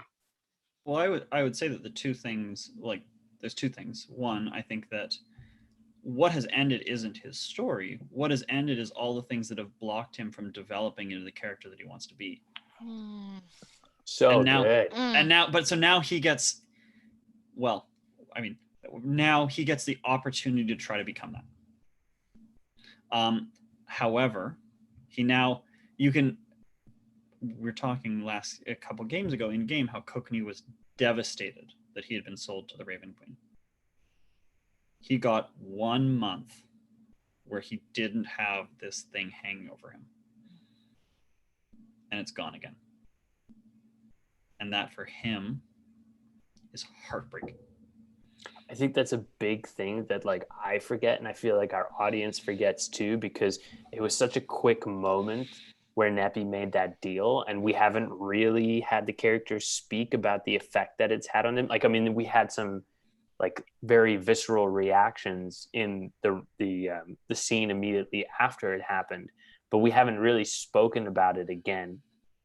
And I think that's something we as an audience sort of forget or underestimate, is exactly what this means to the characters, and exactly what it means to their future. Yeah, I mean, it's a lot of what Letters said to Neppy in that moment was echoed by Kokenee. And I, as a player, also wanted to be very upset. But it was the same thing of being like, would Kokenee do that? And the answer is no. He is devastated. Like he had one like period of time, I don't know, a month, 3 weeks, whatever, where he didn't have this cloud hanging over that's possibly going to just turn the wrong way any second. And so that's really tough on him, but it is for sure lesser than the one before. And it's also not prohibiting him from doing things. The last one was prohibiting him in a lot of ways from developing.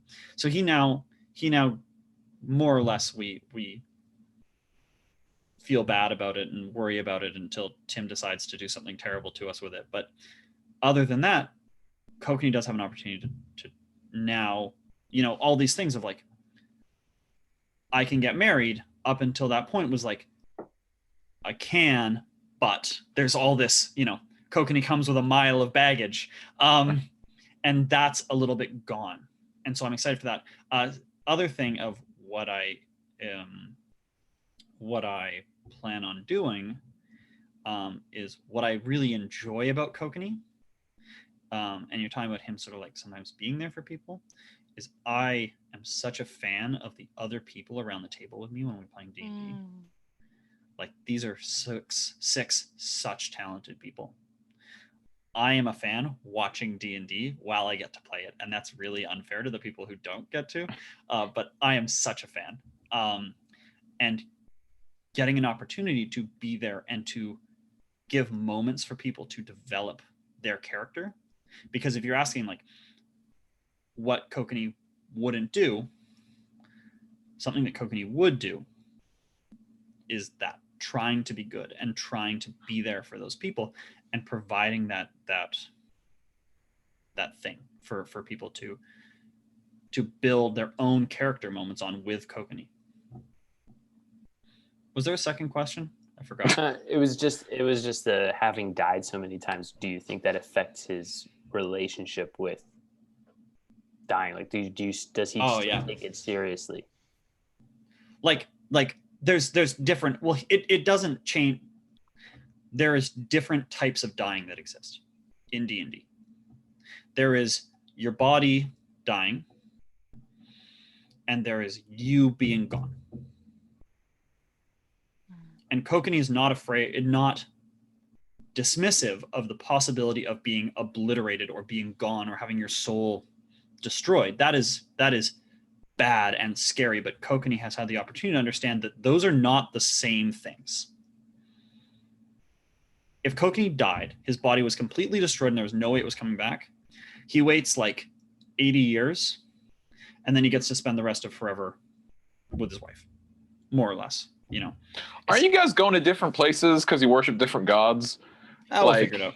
We'll figure it out at some point. Yeah. Do you have like a time or share I mean, if Kokenee's body was obliterated and it was to the point where like we just have to wait until Neppy can cast True Resurrection, and then she would bring him back. And I'm saying this because I know, like, if Tim's watching, he's like, "Oh, you don't fear death." But like, there is still death in this game. But in a game that has gods where your soul lives on, death is different. The destruction of your being is what is death, not that Kokenee's body gets cut in half. Like, that's happened a lot. And so the like, I would imagine, like, I've seen a lot of those memes where it's like the barbarian dies and goes to see their god, and their god's like, "Oh, hey, how's it going?" And it's like, "Oh, you redecorate. Oh, time to go," and then gets sort of sucked back. I think that, like, is sort of Kokenee's relationship with his body dying, is he's like, "Yeah, I've done this before. If there's anybody in the entire world who's going to be able to bring me back, it's my wife.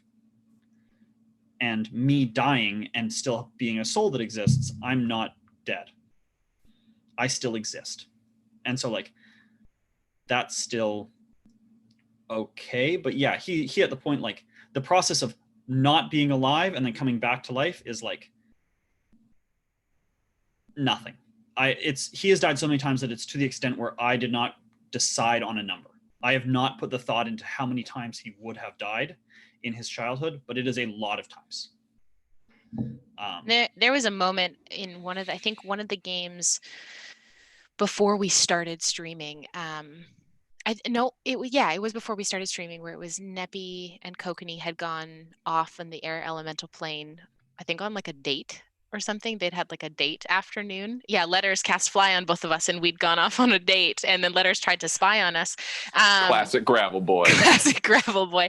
And well, just like, to be clear, in order to cast Fly, it has to be on myself. Yes. And others. So I was like, as long as I got it, I needed to see what these two fucking homeschool kids do on a date. To be clear, Sean, I just want you to be very clear here.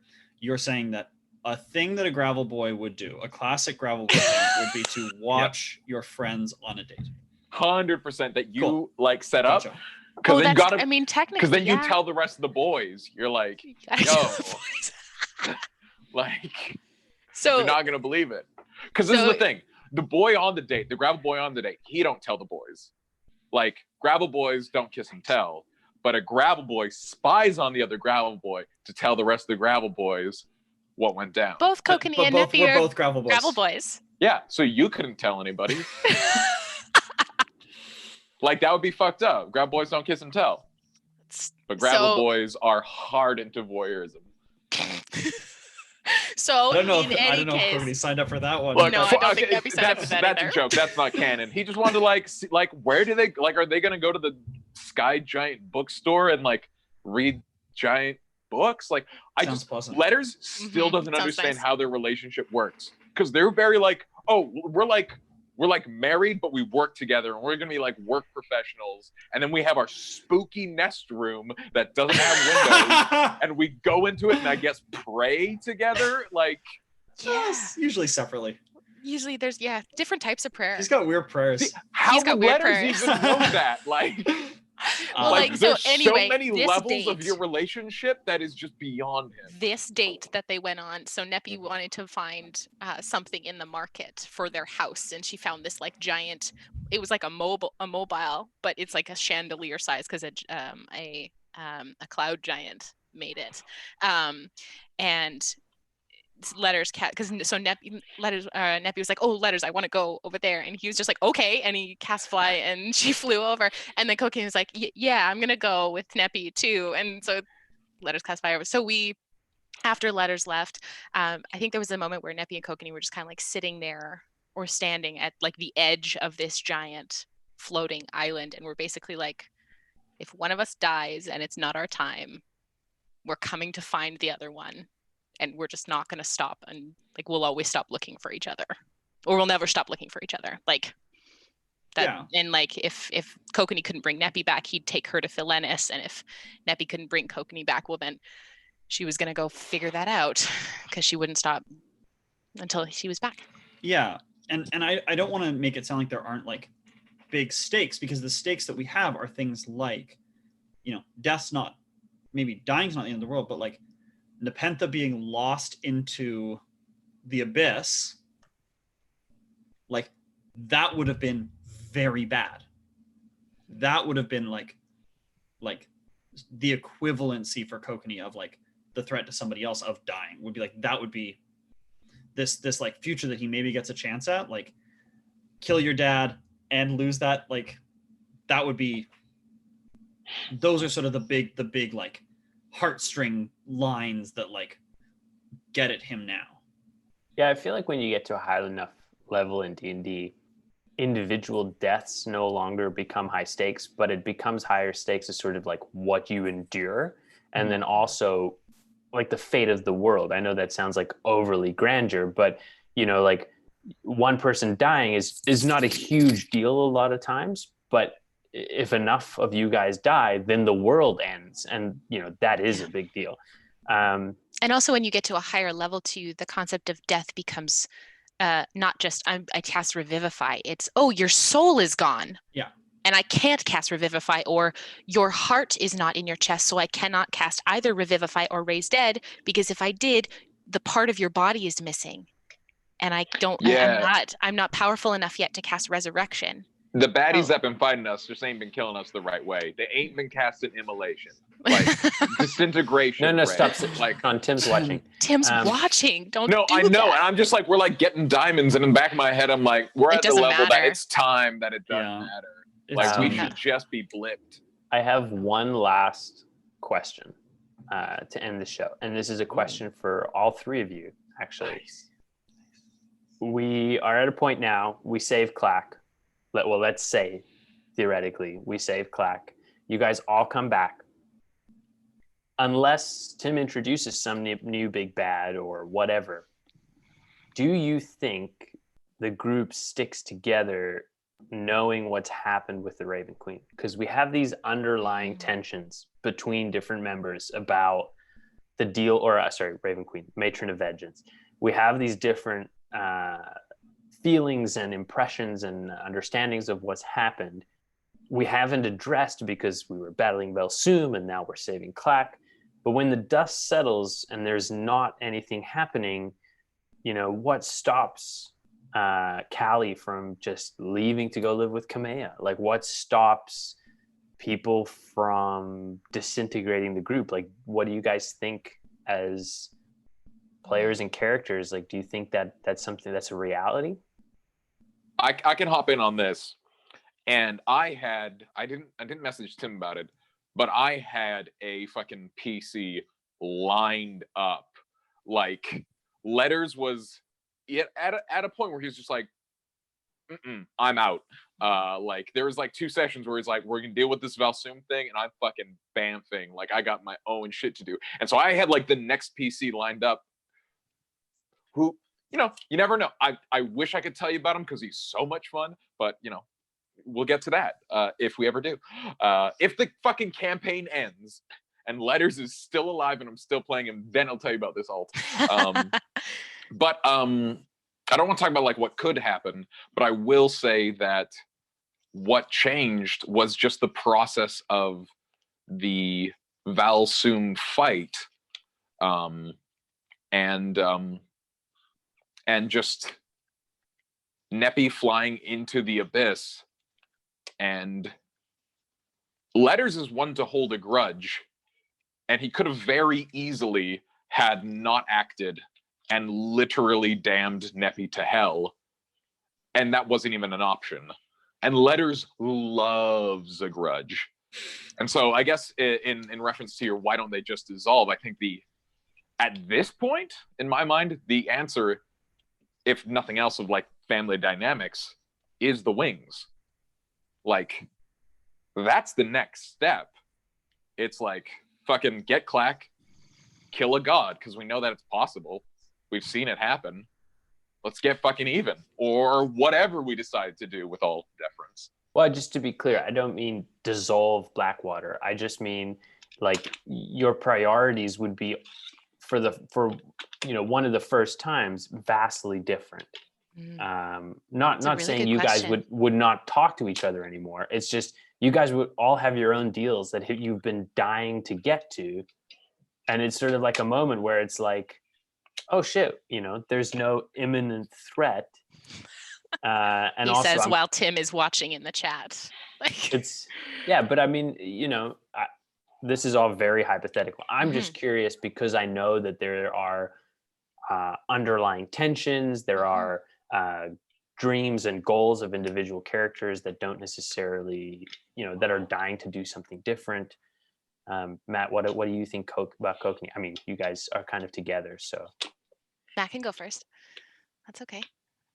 Well, I was going to say, I don't think there's a lot of chance that Neppy and Kokenee don't, see each other at least once in a while.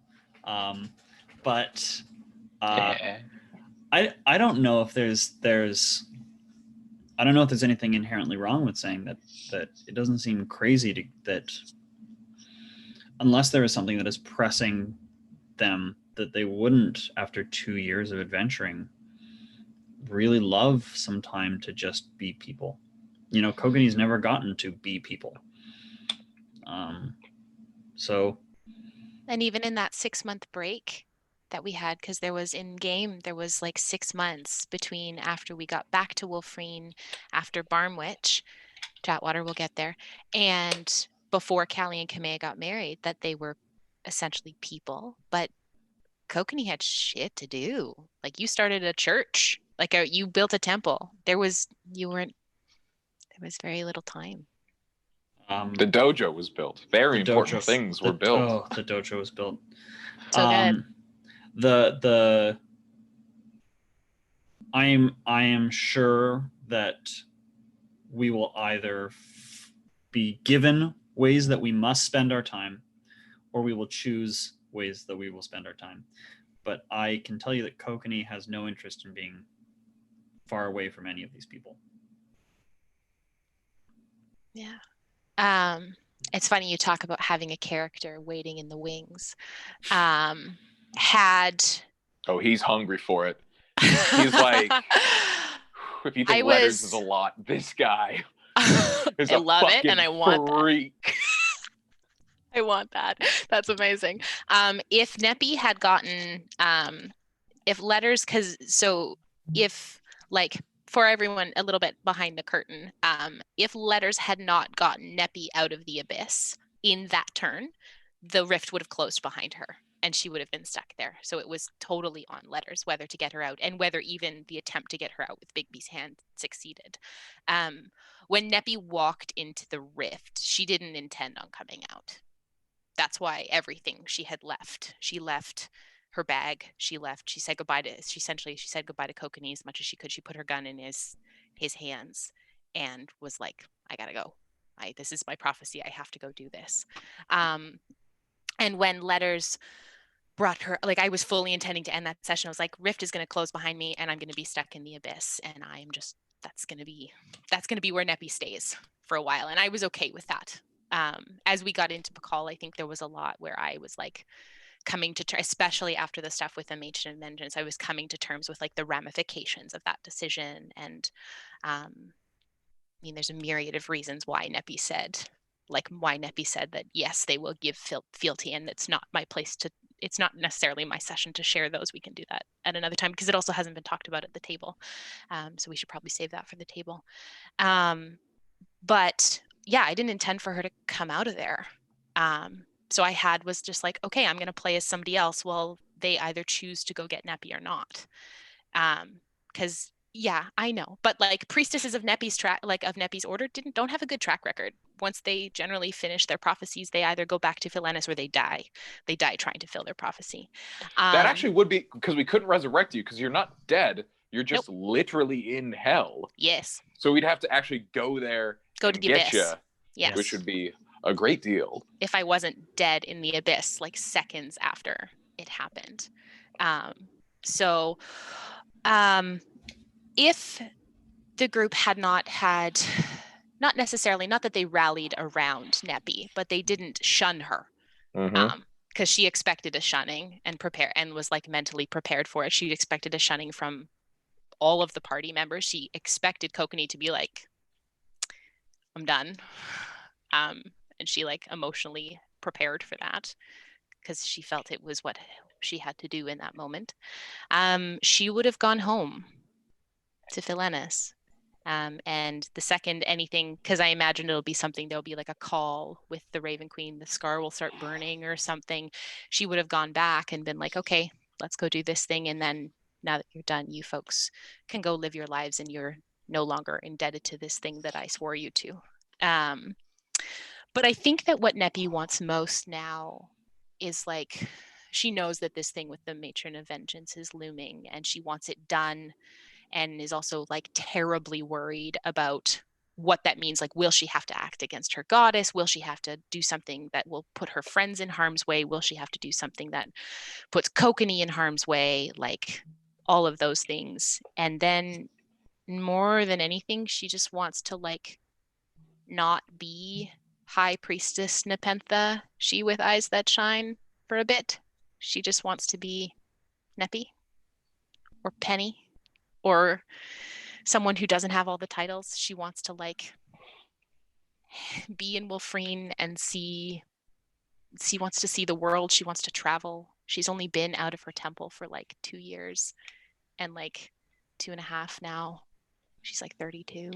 And she just like, she wants to spend time with her husband. And like, they've been married for a week. Like a week. The AC, the buff that getting married gives you just wore off in game time. So like they've been married a week, and most marriages don't traditionally start off with you making a deal with a potentially pretty evil god, your husband killing his dad, and then the person who's kind of bound both of your lives together, and you potentially walking into the abyss. So she would like a little time just to slow the fuck down. And just Sean can speak firsthand. We did half those things at my wedding, but not all of them. Murdered the stepfather. Murdered my dad. But half of it. I mean, on the dance. Actually, I almost did kill that woman. You almost killed my new aunt. Yes, that is very. Oh, that's who she is. Or great aunt. A new aunt. Yeah. Oh my god. Wow. It was. Yeah. That was bad. It was not great. That was a miscommunication. That was a miscommunication of intention crazy to dip on the dance floor, and everyone was okay. In the end, everyone was okay. That's the important part. So funny. I was so ready for that to break bad and just start a new life. I remember she hit the ground, and I was like, "This is it. Like, I've got skills. I can become a carpenter in Guam. Like." chatWater. We'll get there. We'll get there. I think, thank you so much for joining us tonight, Matt. I mean, we barely scratched the surface of Kokenee, but I feel like myself and the rest of our audience have a much better grasp of what he's about and where he comes from. And we left enough that we can have you back in another time and delve even further into what he's done and what he's still going to do. I'm sure at some point we'll want to talk about Kokenee and Nepi and how they ended up. Yeah, we didn't married. Even touch on your guys' relationship. I mean, we'll get there. chatWater, we'll get there. Thank you so much for having me on the show. I've been a very big fan for a long time. Long time listener, first time caller. But yeah, I mean, true. We just did 2 hours of talking about fake characters that we made up, and that was so much fun. It's the best. Yes. Thank wonderful. You so much for joining us, Matt. Thank you. Join us on Saturday night at 8 p.m. usual place, usual time. We will be back with another session. They are in the scar and they are in the thick of it. I have one quick announcement first. Yes. I forgot to say this at the beginning of the stream, but I'm going to put it out on our Instagram. It's also on our subreddit right now. But Twitch does this really not so magical thing where if you're not a really, really huge stream, they tend to delete all of your backlogged video on demands and just leave some that are present in like the last 2 weeks. So cut to me on a Sunday morning going to export our newest session to YouTube and being like, oh my God, there's like 15 videos that are just missing. So they're not missing. They're just on YouTube now. They're exported. They're all over there. So if you're wanting to catch up, if you're brand new to the stream and wanting to know like where can I find all of this stuff that they're talking about, all of our streams are available as much as you like on YouTube. There will only be now the more recent stuff on Twitch, and we're getting there with how we can make sure that we get that content to you ASAP. Generally, YouTube videos are up the following day. So even if you miss the stream within a couple hours, the second that I've got a good copy of it, it is off and on its way to YouTube. So. And if you are in the chat on the night of the session and you have any questions, feel free to ask it in the chat. Cody and I both hang out there every Saturday night. We will answer it if we know the answer to it. And if we don't, I'll bring it up on chatWater on the Monday. So, any questions, Cody and I are there to make sure you guys know what's going on, make sure you guys get the most out of it. So feel free to ask the chat. There's lots of wonderful people in there, more than willing to help you. We're so up to date on the storyline too. It's amazing to see like how like people are, people will ask questions and they'll be like, oh yeah, this happened 3 sessions ago. You should go watch that on their previous videos. It's really, really cool for me as someone who kind of keeps the lore, and I go back and I watch the stream usually twice to make sure I've got everything. And it's really cool to like watch the chat, how they engage with the story and the community and us as the cast members. Like it's amazingly cool to see, and thank you all so much for just like loving this story and these characters as much as we do. So big thank you. Yeah, it's great for me too, because I don't actually need to answer it. Usually the answers are posted before I can even finish typing. Thank you for joining us this week. We will see you back here Saturday 8 p.m. and then again on Monday 8 p.m. for another episode of chatWater. Have a great rest of your week. Do you guys end with like a goat salute or something here? No. We don't do goat salute. We haven't figured it out yet. Okay, so we're waiting. This is the announcement then that you're workshopping something. Yeah, we're working on it. chatWater, we'll get there. We'll get there. Yeah, we'll get there. We'll get there. Have a good night, you guys. Good night, everybody. Night. Good night.